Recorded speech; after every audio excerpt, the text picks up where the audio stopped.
기쁨. 오늘 기쁨이라는 주제를 가지고 함께 은혜를 나누고자 합니다.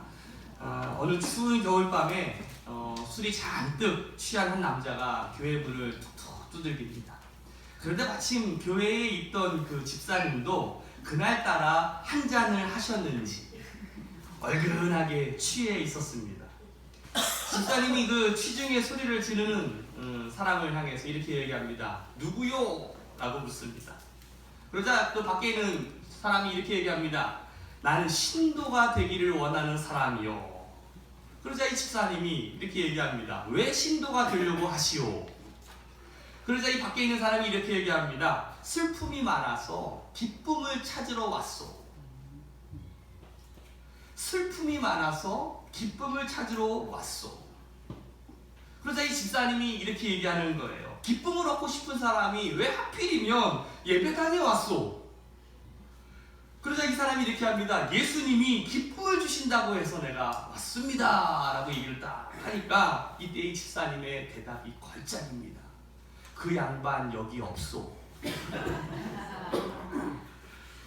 예수님이 없는 교회에 기쁨이 있을 수가 없습니다. 예수님이 없는 마음, 기쁨이 있을 수가 없겠죠. 저는 여러분들의 마음속에 한번 묻고 싶은 것이 있습니다. 예수님이 여러분들의 마음속에 있으십니까?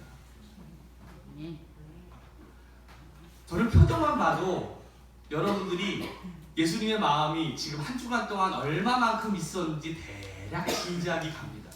한 10년 목회, 전도사까지 한 20년 목회를 하다 보니까 저에게 독심술이라는 게 생겨나기 시작했어요.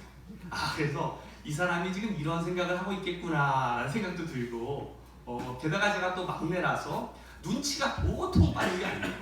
그래서 여러분들의 마음속에 예수님으로 가득 차 있는 모습이 있는가 하면 지금 세상 염려 모든 그냥 정말 상처를 안고 이 자리에 와 있는 분들도 있구나 라는 모습들이 있습니다.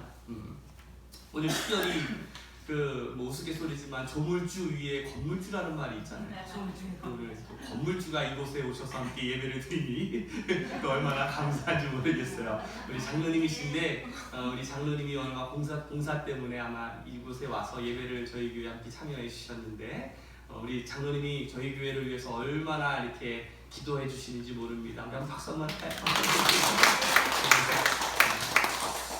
우리가 계속해서 우리 성품에 대한 이야기를 나누고 있습니다. 특별히 저는 이 기쁨이라는 것도 성품이라고 저는 생각이 듭니다. 기쁨이 왜 성품일까? 어떤 상황 속에서도 하나님이 나에게 주시는 기쁨이 있어요. 그런데 그 기쁨의 성품을 지니지 못하는 사람은 아무리 좋은 일이 있어도 그 기쁨을 누리지를 못하게 됩니다.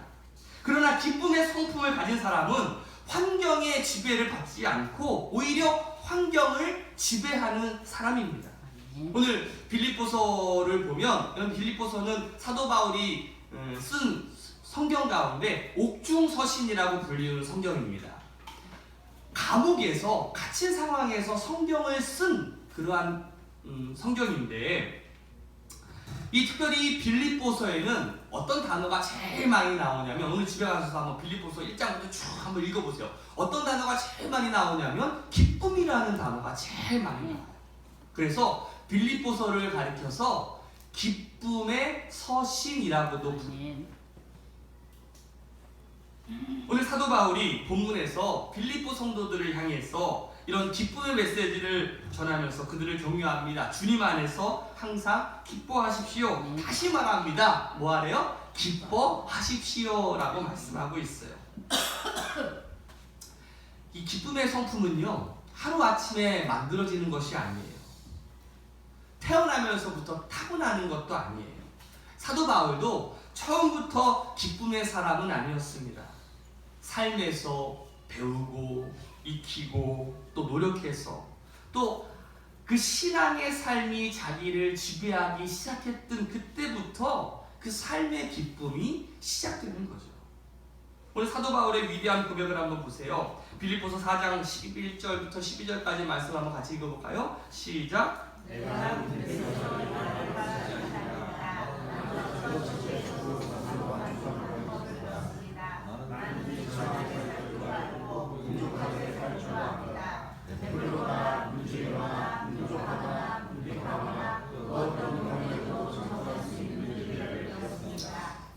제일 중요한 단어가 하나가 있습니다.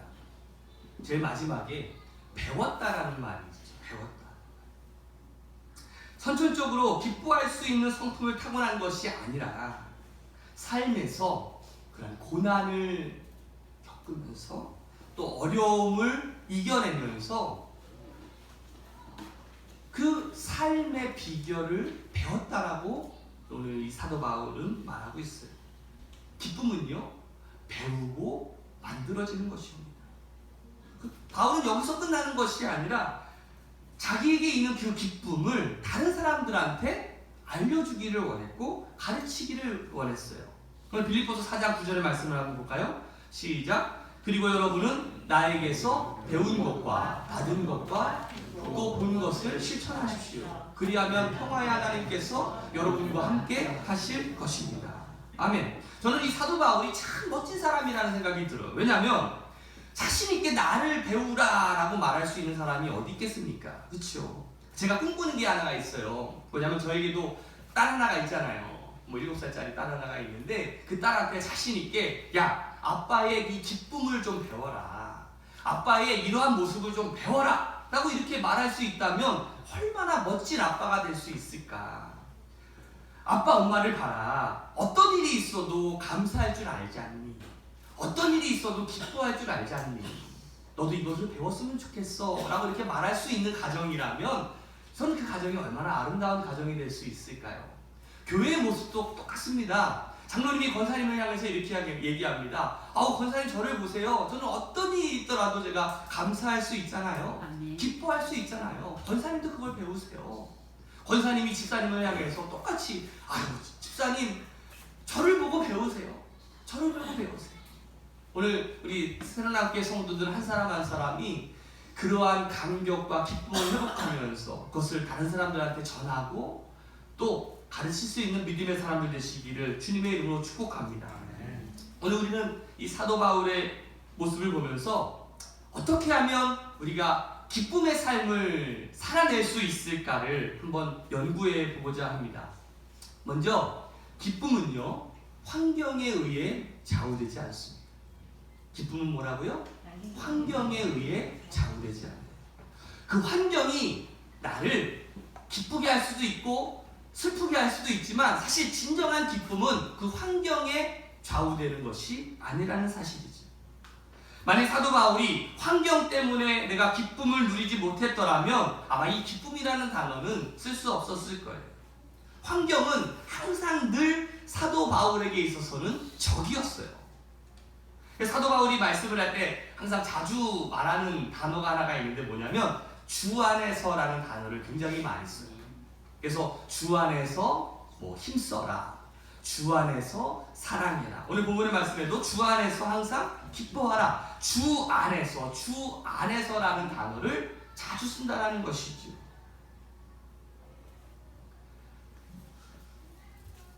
사도 바울이 왜 주 안에서라는 말을 그렇게 자주 사용할 수 있었을까? 오늘 빌립보서 4장 1절의 말씀을 보면 사도 바울이 기뻐할 수 있는 이유를 설명하고 있는데 한번 같이 읽어볼까요? 시작! 그러므로 사랑하고 사모하는 나의 형제자매 여러분, 사랑하는 여러분, 이와 같이 주님 안에 굳건히 서 계십시오. 아멘. 주님 안에 굳건히 서라. 아멘. 주 안에 굳건히 서시기를 축복합니다. 아멘. 이것이 바로 항상 기뻐할 수 있는 삶을 살 수 있는 비결이에요. 절대로 환경이 우리에게 기쁨을 주지 않습니다. 환경 때문에 기쁨의 성품이 만들어지지 않습니다. 그렇지만 변하지 않는 것 하나가 있습니다. 어떠한 환경으로 변하든지 주 안에 사는 것은 변하지 않습니다. 사도 바울은 감옥 안에 있었지만 주 안에 있었죠. 주 안에. 감옥 안에 있었지만 주님 안에 있었다는 것이죠. 주 안에 있는 나에게라는 찬송가도 있잖아요. 주 안에 있는 나에게 딴 근심이 있으랴 십자가 밑에 나가 내 짐을 풀었네. 주님을 찬송하면서 할렐루야 할렐루야 내 앞길 멀고 험해도 나 주님만 따라가리. 아멘. 주 안에 있는 나에게 딴 근심 있으랴. 십자가 밑에 나아가 내 짐을 구하니. 우리가 주님 안에만 있다면 어떤 상황이 올지라도 우리에게 기쁨이 생겨나게 될 줄로 믿습니다. 제가 지난번 변화산 기도회를 하다가 저도 힘들었을 때가 있다라고 한번 고백을 했던 적이 있지요. 저는 웬만해서 힘들어하지는 않아요. 왜냐하면 어렸을 때부터 참 고난을 많이 겪으면서 살았어요. 그래서 웬만한 고난과 그런 이렇게 실패 그런 거에 굴하지 않아요. 왜? 그냥 다시 하면 되지 이런 마음이 항상 저한테 있어요. 그러던 어느 순간에 갑자기 제가 힘들었던 때가 있어요. 여러분들, 제가 우면산 밑에 있었을 때 그 봉평마쿠스 지하에서 우면산 산사태 나가지고 우리 교회 물이 다 잠겼을 때도 저 슬퍼하지 않았습니다. 제 마음속에 그런 고백이 있었어요. 주님께서 뭔가 좀 특별한 걸 주시려나 보다. 그리고서 우리 하이패밀리로 이전했을 때 거기서 막 5층짜리 건물에서 그쵸? 얼마나 편하게 지냈어요. 제일 중요한 거 화장실이 너무 잘 돼 있었다라는 거. 층층마다 화장실이 있어. 그쵸? 전에는 요강이 왜 필요한지를 알았던 삶이었는데 지금은 너무나 편했던 삶. 근데 참 신기한 게 보니까 그 하이패밀리가 매각이 되면서 이제 지금 있는 이곳에 오기 전까지 교회를 구하면서 참 얼마나 힘들었습니까? 그쵸? 근데 그 순간에 참 편한 삶을 살다 보니까 갑자기 어느 순간에 저에 있었던 그 신앙의 야성을 좀 잃어버렸던 것 같아요. 그래서 어느 순간에 좀 편했던 세월을 보내니까 거기서부터 제 기쁨을 잃어버렸던 것 같아요. 가만 보면 제가 가지고 있었던 그 기쁨이 전에는 정말 주님 안에서 내가 지하에 있든지 지상에 있든지 그 어느 곳에 있든지 사실 좌우되지 않았는데 어느 순간에 조금 편안한 삶을 살아보니까 환경에 내가 의존하는 삶, 환경에 의존하는 신앙의 모습으로 변질되고 있었다는 것이죠. 그때 슬펐어요. 그때 힘이 들었어요. 그러면서 제가 무엇이 중요하다고 얘기했죠? 그 옆에 있는 사람이 중요하다고 얘기했잖아. 우리 아내가 얘기했던 거. 정신 똑바로 차려라. 당신은 사명으로 살아가는 사람이지 지하에 있든지 지상에 있든지 그게 뭐가 중요하냐. 그쵸? 맞아요. 우리가 신앙생활 하면서 그것이 지하에 있든지 지상에 있든지 감옥에 있든지 그 어느 곳에 있든지 그게 뭐가 중요합니까? 주님 안에 있느냐 없느냐 그것이 중요한 거 아니겠습니까? 여러분들, 기쁨은요 환경에 좌우되는 것이 아니에요. 어떤 환경에 있을지라도 여러분들 기뻐할 수 있는 믿음의 사람들 되시기를 주님의 이름으로 축복합니다. 근심과 짐이 있지만 십자가 아래에서 주 안에 거하면서 주님을 찬양할 수가 있어요. 기쁨은 환경에 의해서 나오는 것이 아니라 주 안에서 나오는 사실을 기억하십시오. 기쁨이 어디에서 나온다고요? 주 안에서 나오는 거예요. 사랑하는 새로운학교 여러분들, 오늘 결심하십시오. 주 안에서 기뻐하기로 결심하십시오. 그 어떤 것도 내 안에 있는 기쁨을 뺏어갈 수 없다. 이것을 선포하십시오. 환경에 좌우하는 것이 아니라 여러분들 주님 안에서 기쁨이 나온다는 사실을 꼭 기억하며 여러분들이 그 어떤 상황에 있을지라도 기뻐할 수 있는 믿음의 사람들 되시기를 주님으로 축복합니다. 두 번째 비결은 이것입니다. 기쁨은요 사람에 의해서 좌우되는 것이 아니에요. 존 템플턴에 쓴 성공론이라는 책에 보면 그 미국의 16대 대통령 아브라함 링컨에 대한 이야기가 나오는데 이 아브라함 링컨이 참 적도 많았죠. 게다가 그 암살까지 당하지 않았습니까? 사람들이 링컨을 바라보면서 이해가 되지 않는 것 하나가 있었어요. 그게 뭐냐면 자신을 힘들게 하는 사람을 해고하지 않는다는 거죠. 보통 대통령이면 권력이 있잖아요. 그래서 대통령이 가장 힘센 게 뭡니까? 임명권이 있다는 거거든요. 그래서 마음에 안 들면 너 그만둬, 사직서 내. 이제 새로운 사람을 뽑고 자기가 마음에 드는 사람을 등용하면 될 텐데 링컨은 그렇게 하지 않았다는 거예요. 그래서 다른 사람들이 물어봤습니다. 아니 왜 저 사람이 저렇게 당신을 힘들게 하는데 왜 자르지 않습니까? 왜 해고시키지 않습니까? 라고 이렇게 질문하는 그 질문에 링컨이 자기가 청년 시절에 겪었던 일화 하나를 소개를 합니다. 어느 날 시골길을 가다가 한 농부가 말을 끌고 이제 밭을 경장하는 그 모습을 보게 됩니다.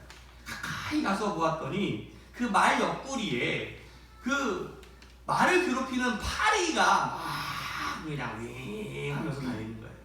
그 파리가 조그마한 파리도 아니고 큰 파리가 막 그 말의 그 눈에서 막 왔다 갔다 하고 막 옆구리 가가지고 막 간지러운 데 있잖아요.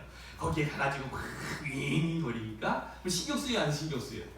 신경 쓰이잖아. 그러니까 이 링컨이 그 막 파리를 막 쫓기 시작했어요. 그랬더니 그 농부가 이렇게 이야기를 하는 거예요. 그러지 마세요. 그러지 마세요. 저 파리는 늙은 말로 하여금 살아 움직이도록 하고 있습니다. 저 늙은 말이 살아갈 수 있는 이유를 위해서 움직이도록 만들고 있다는 거죠. 그때부터 이 농부의 말을 들은 그때부터 이 링컨의 인생관이 달라졌다는 거죠. 자신을 괴롭히는 사람들의 이 집요함이 오히려 자신을 돕고 있다는 그 신비한 진리를 깨닫기 시작했다는 것이죠. 저에게도요, 기쁨을 주는 사람이 있고 저를 힘들게 하는 사람이 있습니다. 이거는 여러분들도 마찬가지죠. 여러분들도 여러분을 기쁘게 하는 사람들이 있지요. 근데 또 여러분들을 힘들게 하는 사람이 있어요, 없어요? 있어요. 마찬가지입니다. 사람이 살아가는데 이 두 종류의 사람을 벗어날 수가 없어요. 나를 기쁘게 하는 사람과 나를 힘들게 하는 사람. 오늘 여러분들의 옆에 있는 사람을 보세요. 한번 잠깐만. 여러분들을 기쁘게 하는 사람이에요? 여러분들을 슬프게 하는 사람이에요? 저는 옆에 있는 여러분들이 여러분들의 삶을 기쁘게 해주는 사람이 되시기를 주님의 이름으로 축복합니다. 그런데 가끔은요, 우리 가운데 그 슬픔을 주는 사람, 힘들게 하는 그 사람이 어떻게 보면 나를 성장시키는 사람일 수도 있어요. 그리고 나를 좀 깊고 좀 넓게 하는 사람일 수가 있는 거죠. 우리가 이 상황을 우리가 생각한다면 적어도 우리 마음속에 이러한 다짐이 있어야 됩니다. 적어도 우리가 사람 때문에 좌지우지하지는 말아야 되겠다. 우리를 기쁘게 하고 슬프게 하는 사람들이 나와 관계가 없는 사람이 아니라 엄밀히 말하면 사실 나와 함께 살아가는 사람들이에요. 어떻게 그 사람들과 끊을 수가 있겠습니까? 관계로 인해서 우리의 삶이 흔들리지 않도록 먼저 하나님께 결심해야 돼요. 관계를 뛰어넘는 기쁨의 성품을 하나님 나에게 주세요. 사람 때문에 내 기쁨을 뺏어가지 않을 수 있도록 사람이 흔들리지 않는 기쁨을 나에게 주세요라고 하나님께 요구하십시오. 우리는 종종 자신과 좀 생각이 다른 사람을 볼 때 그 사람을 이해하려고 하질 않아요. 근데 사실 생각이 다를 수 있어요, 없어요? 있어요. 여러분들 그 사람이 나랑 생각이 다르다고 해서 다른 거지 그 사람이 틀린 겁니까? 아니죠. 틀린 것은 아니지요. 그냥 단지 다를 뿐이에요. 그런데 우리는 흔히 다르다라는 이유만으로 그 사람을 잘못됐다라고 이렇게 정죄할 때가 얼마나 많이 있습니까? 제가 이제 앞으로 정치 얘기를 안 하기로 했어요. 이게 오해를 많이 하시더라고요. 제가 그 정치 노선을 이렇게 연구하는, 조사하는 저희 정치 성향을 분석하는 그 설문을 딱 했더니 제가 어디에 있냐면 중도 우파에 있더라고요. 중도 우파. 중도 우파. 여러분들도 그거 한번 해보시면 재밌을 것 같아요. SNS에 굉장히 많아요. 그런데 제가 좌파 우파를 떠나가지고 우리는 나는 진보당도 아니고 보수당도 아닌 나는 예배당이다. 이제 앞으로 저는 무슨 당이다? 예배당이다. 저는 예수당으로만 만족하는 사람으로 살렵니다. 여러분들께서 제일 많이 우리가 싸우는 게 뭡니까? 네가 진보니 보수니 가지고 이거 가지고 막 싸우지만 크게 뭐 싸운다고 해서 합이 나오고 뭐 죽이 나오고 뭐 그런 것도 아닌데 서로 다른 것을 인정하십시오. 그렇죠? 그 차이를 인정하십시오. 그리고 받아주십시오. 그리고 그것 때문에 여러분들의 감정을 낭비하지 않으시기를 주님의 이름으로 축복합니다. 우리가 생각이 다르다고 해서 그것이 잘못된 것은 아니죠. 그러나 그 사람들이 다르다라는 것을 인정하기 시작할 때부터 우리는 성숙한 삶을 살아가게 되는 거예요. 우리는 그 사람이 나랑 다르다라고 해서 그 사람을 가리켜서 우리는 미성숙한 사람이라고 생각하지만 우리가 그 다름을 인정하기 시작할 때 우리는 성숙한 사람이 될 수 있다는 거죠. 그럼 이 수준 높은 이야기를 여러분들 알아들으시겠습니까? 기쁨은요, 사람들의 생각을 넘어서는 성품에 대한 문제예요. 생각이 다른 우리가 하나님을 믿죠. 그리고 우리의 성품이 성숙해 가기 때문에 하나님을 바라면서 기쁨이 생겨나는 것이거든요. 오늘 빌립보서 4장 2절 말씀 한번 보세요. 같이 한번 읽어볼까요? 시작. 나는 유오디아에게 권면하고 순두계에게도 권면합니다. 주님 안에서 같은 마음을 품으십시오. 오늘 사도 바울이 이 빌립보서를 쓰는 이유가 있어요. 오늘 유오디아라는 사람하고 순두계라고 하는 이 두 여인이 등장합니다. 그러니까 아마 오늘로 치면 이 빌립보 교회 안에 여선교회 회장이고 여선교회 총무라고 할 수가 있는 사람이에요. 그런데 이 두 사람이 열심히 사역을 했는데 이 두 사람 가운데 갈등이 있고 다툼이 있었어요. 그래서 사도 바울이 주 안에서 같은 마음을 품으라라고 권면하고 있죠. 가만 보면 교회 안에 싸우는 사람들이 늘 있습니다. 사도 바울은 그냥 같은 마음이 아니라 주 안에서 같은 마음을 품으라라고 말씀하고 있죠. 아마 유오디아와 순두계를 살펴보면 아마 서로를 향해서 파리 같은 존재로 여기면서 살아갔는지도 몰라요. 사도 바울은 어떻게 보면 이 두 사람이 절대로 합쳐질 수 없다라고 생각했는지도 몰라요. 같이 신앙생활을 하고 사역하면서도 하나로 합쳐지기 어려운 사람들이 있습니다. 그런데 하나로 만들 방법이 있다는 거죠. 그 하나로 만들 수 있는 방법이 뭡니까?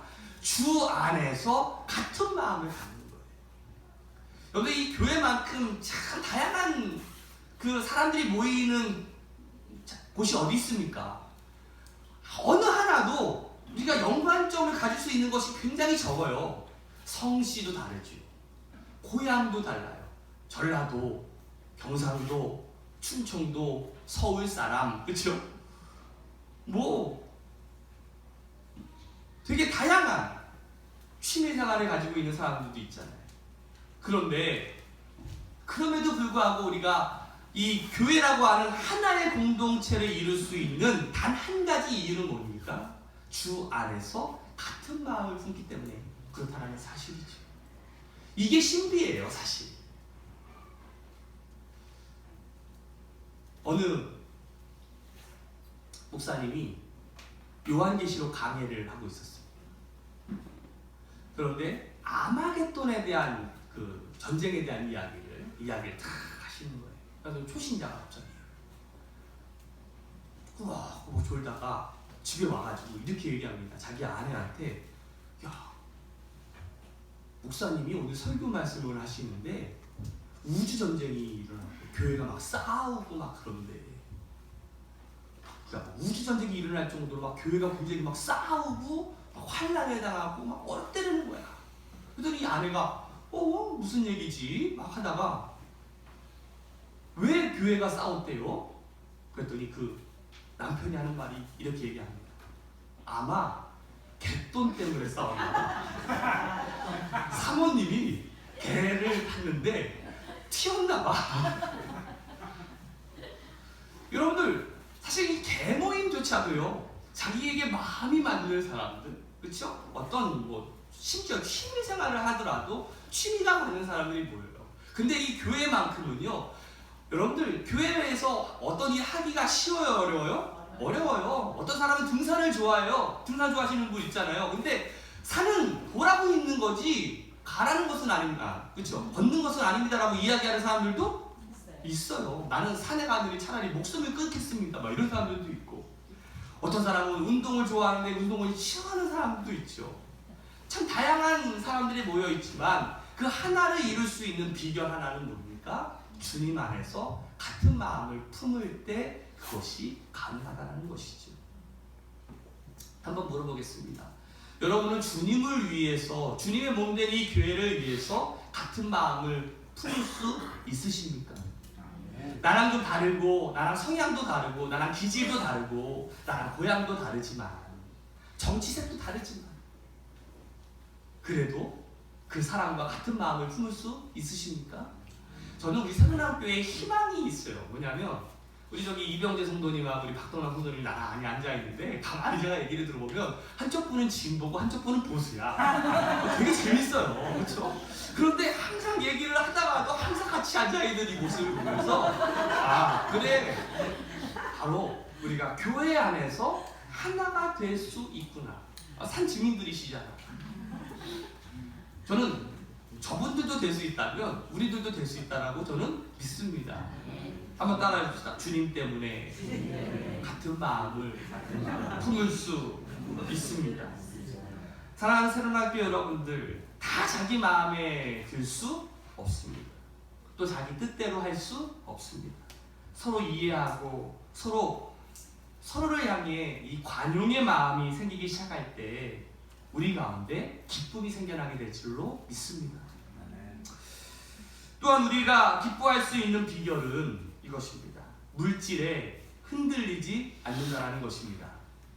기쁨은요, 물질에 의해 흔들리는 것이 아닙니다. 물론 여러분들 경제적인 어려움, 그 압박은 우리를 힘들게 하고 가정의 평안을 빼앗아갈 수 있지요. 물질의 어려움은 우리가 누려야 할 기쁨을 빼앗아가기도 합니다. 그러나 가난이 우리를 불편하게 하는 것이기는 하지만 불행하게 하는 것은 아니지. 여러분 이걸 잘 기억하셔야 돼요. 편리하다고 해서 우리가 평안한 것은 아닙니다. 거꾸로 우리가 불편하다고 해서 그것이 꼭 우리를 불행하다라고 말할 수 있는 것은 아니라는 사실이죠. 사도 바울이 빌립보 교인들에게 편지를 쓸 때에 그 가운데 물질로 고통을 당하는 사람들이 있었어요. 빌립보서 4장 19절 말씀에 보면 같이 읽어볼까요? 시작! 나의 하나님께서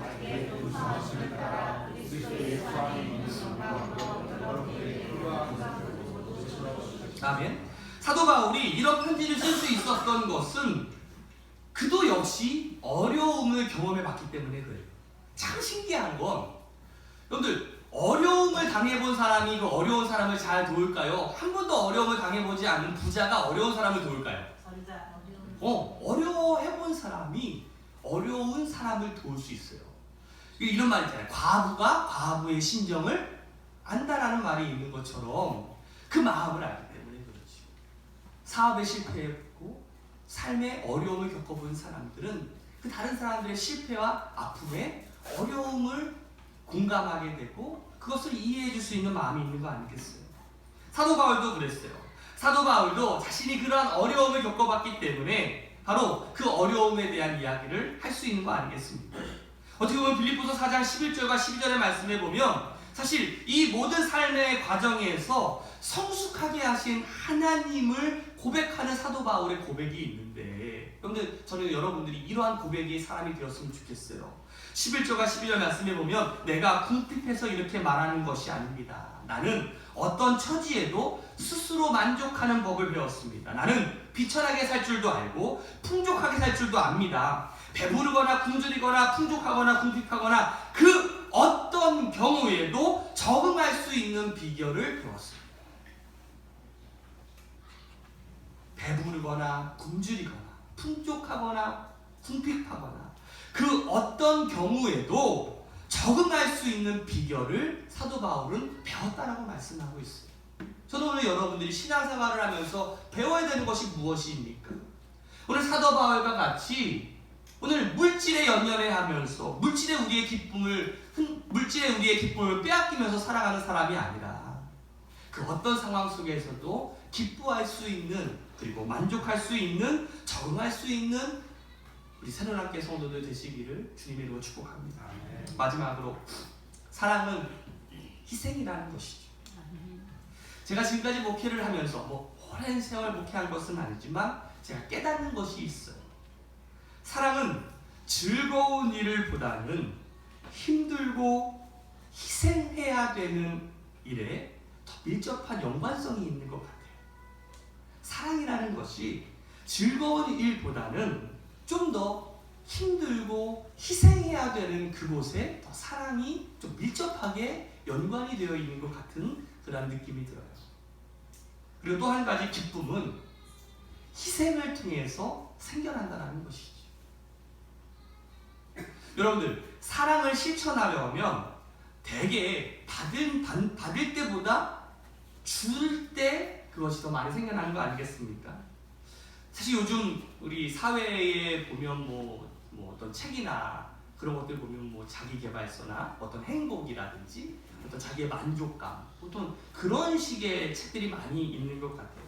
그래서 교회에서도 사실 교회 오면 여러분들 예수 믿으면 잘 복 받습니다. 그렇죠? 예수 믿으면 잘 됩니다. 이런 메시지가 굉장히 많이 있는 것은 사실이죠. 그런데 어느 순간부터 우리 삶 가운데 어떤 헌신이나 또 희생이라는 단어는 점점 이렇게 없어져 가고 있는 그런 모습인 것 같은 생각이 들어요. 약화되고 있다는 사실을 아마 여러분들도 공감하시리라고 생각이 듭니다. 그런데 분명한 것은 희생이 없는 사랑은 존재하지 않는다는 것이죠. 요한복음 3장 16절의 말씀을 보면 여러분들 아마 잘 알고 있는 말씀일 것입니다. 하나님께서 세상을 이처럼 사랑하사 독생자를 주셨으니 이는 저를 믿는 사람마다 멸망하지 않고 영생을 얻게 하려 하심이니라 라는 말씀. 하나님께서 그 하나밖에 없는 그 독생자를 주시는 희생이 없이는 구원의 역사가 없어요. 하나님이 우리를 사랑하신다라는 가장 분명한 고백은 바로 그 아들을 주심으로 증명되었다는 것이죠. 우리가 누군가를 사랑한다면 분명히 누군가를 위해서 희생할 준비가 되어 있느냐. 참 신기한 건 우리가 그 사람을 위해서 희생할 때 손해되는 것이 아니라 우리 가운데 생겨나는 기쁨이 있다는 것이죠. 우리가 매월 셋째 주마다 우리가 어려운 이웃들과 함께 우리가 쌀도 나누고 먹을 것도 함께 나누는 사역을 합니다. 근데 여러분들 우리가 뭐 부유를 해가지고 나눠주는 것은 아니잖아요. 우리가 없는 것이지만 우리가 함께 구휼미라는 헌금을 할 때 여러분들 억지로 합니까? 아니면 기쁨으로 합니까? 기쁨으로 하시죠. 주면서 여러분들 아이고 이거 안 되는데 이런 마음으로 주십니까? 그냥 주면서 기쁜 마음이 막 생겨납니까? 참 신기하죠. 그 어려운 사람들에게 우리가 함께 할 때 그 가운데 우리 가운데 생겨나는 게 있어요. 엄밀히 말하면 손해예요. 그래요, 안 그래요? 냉정하게 생각하면 내 것을 주는 거니까 손해죠. 그런데 손해라는 생각이 드는 게 아니라 우리 가운데 무엇이 생겨요? 기쁨이라는 감정이 생겨나죠.